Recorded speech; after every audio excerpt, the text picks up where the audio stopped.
A couple of things you're going to notice right off the bat right now with this video, and that is it's Grand Theft Auto San Andreas. Now, before you go crazy or whoever's watching this and you're like, wow, that's a really old game, and yeah, it is, but something interesting that I like doing is going back and playing old games that I haven't seen or played in a while because I'm bored.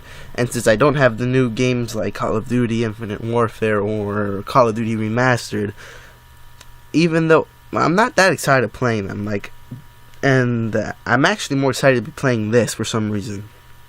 Maybe it's because I really enjoyed playing the game back in the day, except here's a key difference. Back in the day, I played this on the PlayStation 2.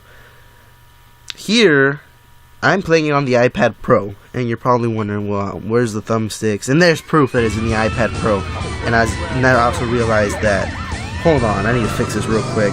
Okay, now I fixed it. The volume should be gone, okay? Just for right now, I'll let the volume kick back in as soon as I'm done talking. And I believe I left off talking about now playing on the iPad Pro and wondering how, wait a second, what's going on? How are you not using the touchscreen? And that's because I found a way to connect my PS4 controller to the iPad Pro. Yes, my iPad is jailbroken, so I don't know how to do it legitimately without a jailbreak, but with a jailbreak, if you're jailbroken, I'm going to do a video showing how to do it. But there's a bunch of YouTubers that have already done that, so you could just YouTube that instead, and I'm pretty sure you'll find out how to do it. So I am excited to play this game, and I do play the first mission, which I'm going to fast forward getting there in a little bit.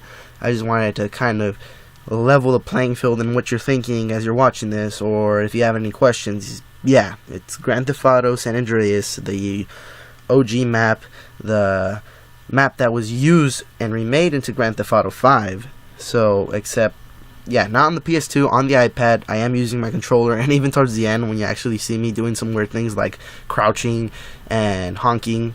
I started honking out of nowhere because I couldn't figure out how to honk, since on the controller, L3 and R3 don't work, since it's just not compatible for some reason. But you still can honk, you can still turn on lights in cop cars, and you can aim, which I learned how to do that towards the end.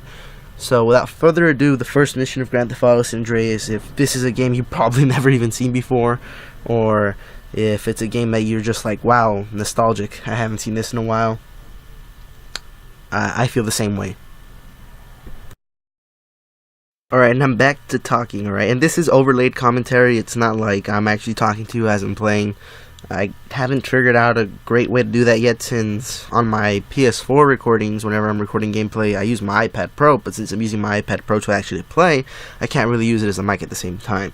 So as what you're seeing, I'm barely gonna go into the mission, and I'll stop talking right now so you can actually see it and hear what's going on. You wanna drive? Yeah, that's cool. Nice car, Smoke. You know me, it's not cut. Keep the value in it, keep it real.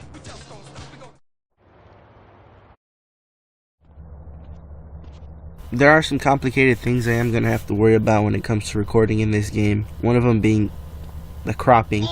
As you can see, I kind of fixed the cropping here. I thought it would look great throughout the whole game, but it turns out it was just for the cutscene. As you'll see here, I have to recrop it back to normal because when it came to the gameplay, it kind of chopped off half the map and half the, I don't know, it just looked really weird and off.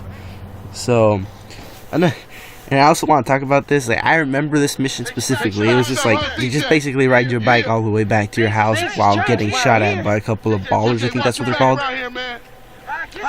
And there's something I noticed right off the bat. You can pedal really fast. It was really annoying keeping up with them. Like, not keeping up with them, but like trying to predict their every move. And I'm kind of actually thankful about this for like GTA 5, what they did with the whole system. It's kind of like they map it out for you, and you have the GPS that tells you where to go constantly, so even if you get lost, you still know where to go and where you're supposed to be going.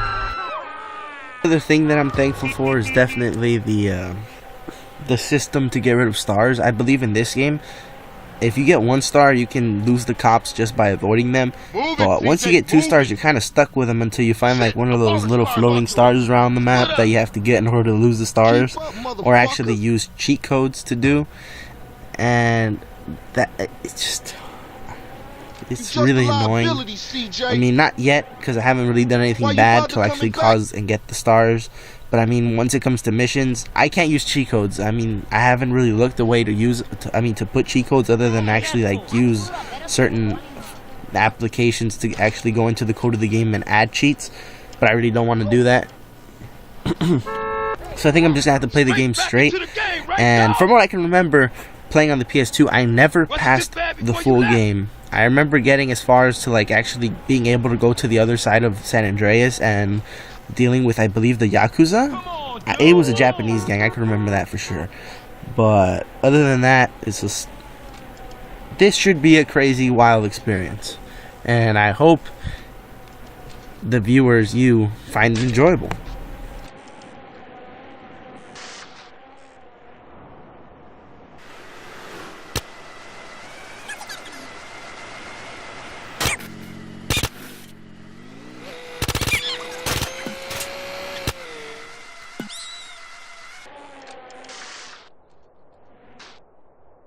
Alright, so I'm back talking again for one last time. Here I am back at the house, and I believe CJ talks about how he wants to come back to the hood life and try to straighten things out, even though they tell him, no, from what we can remember, you're kind of crazy, and you probably make things worse, but they're like, nah, you know what, you will do alright. So, I'm pretty sure that's the base of the story. You're just basically getting back into the game and trying to fix everything. I'll catch y'all later. And, yeah, I think that's pretty much it for this episode here. I mean, episode, this first mission. Other than that, let me see. Well, I can't see, but I'm pretty sure right after this, I go into the house, I save the game, and that's where I learned how to crouch, and I start doing some teabagging. Or not really teabagging, because I'm not doing it to anybody, but it's just crouching up and down. And I also learned how to use, well, how to aim without just pressing circle and shooting right away. I learned how to actually kind of move the cursor around. So I feel like I pretty much know the controls now, and I should be able to pass the missions. I almost died that first mission, if you can tell. I got stuck with the ballers a couple of times, and my health is very, very low. But regardless, yeah. Well, actually, my health just went back up. That's crazy. I didn't notice that until right now, until watching the video. But yeah, there I am, teabagging. Well, not teabagging yet, just crouching, because I just figured out how to do it.